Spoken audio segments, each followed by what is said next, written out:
President Trump says he remains committed to his agenda of building a wall along the southern border and restricting immigration into this country. Just today, White House Press Secretary Sean Spicer was asked whether the president's insistence on a wall could imperil American security by getting an anti-American candidate elected in Mexico. Here's how he replied. This is a national security issue, something that, frankly, when he's discussed this with President Peña Nieto of Mexico, that there is a shared concern about drug cartels, drug trafficking, arms sales over the border. There is a shared concern for the respect of the border, because it means a lot to both sides. Whatever you think of President Trump's efforts, they may be supported by a majority of the public, a thin one, but still, for instance, a recent AP poll found that 52% of Americans believe the risks of admitting refugees outweigh the benefits, and arrivals should be restricted accordingly. Jorge Ramos is an anchor for Univision and one of the president's loudest critics on immigration. He joins us tonight from Miami. Jorge, thanks for coming on. Great to be here. Thank you. So at an event several weeks ago in February, you said this, and I wanted to ask you about it, and I'm quoting you. I'm a proud Latino immigrant here in the United States. You know exactly what is going on here in the U.S. There are many people who do not want us to be here and who want to create a wall in order to separate us. But you know what? This is also our country. Let me repeat this. Our country, not theirs. It's our country. Who's the us and who's the they? Whose country is it? This is our country. It is yours, it is mine, and it is ours. The interesting thing is that with the Trump administration and many people who support Donald Trump, they think it is their country, that it is a white country, and they are absolutely wrong.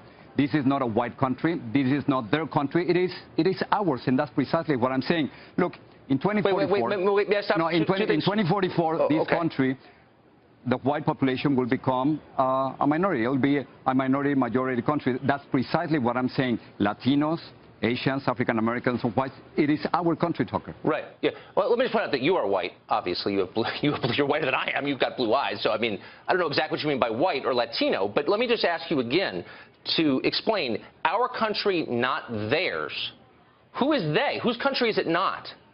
Well, many people who want to go back to 1965 when there was a white majority. Many people who believe that Latinos and immigrants and refugees shouldn't be here. That's precisely what I was referring to.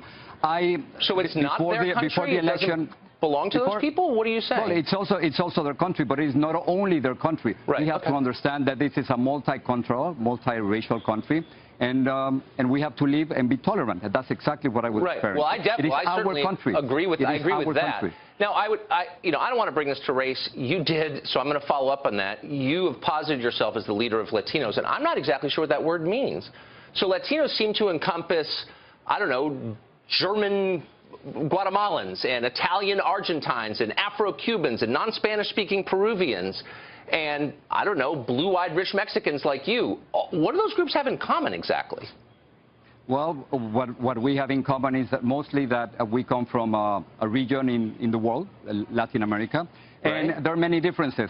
Many people call them Latinos, many people call them Hispanics.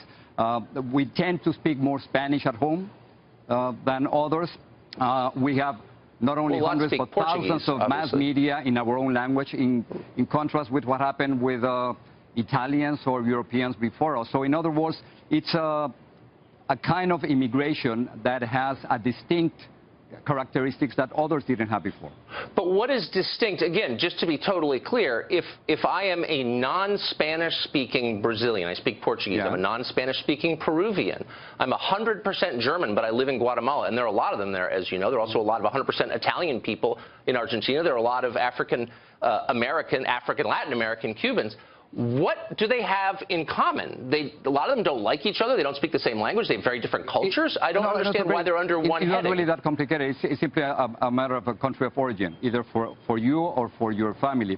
Again, most of us speak Spanish. Most of us come from Latin America. About half the Latino population, adult Latino population, are immigrants. So that's what differentiates us from other groups. But mostly has to do with the country of origin. That's okay. It still doesn't make any sense to me at all, but as a political matter, it makes a lot of sense because it allows people like you to say, I represent everybody on an entire continent, when clearly that's not true.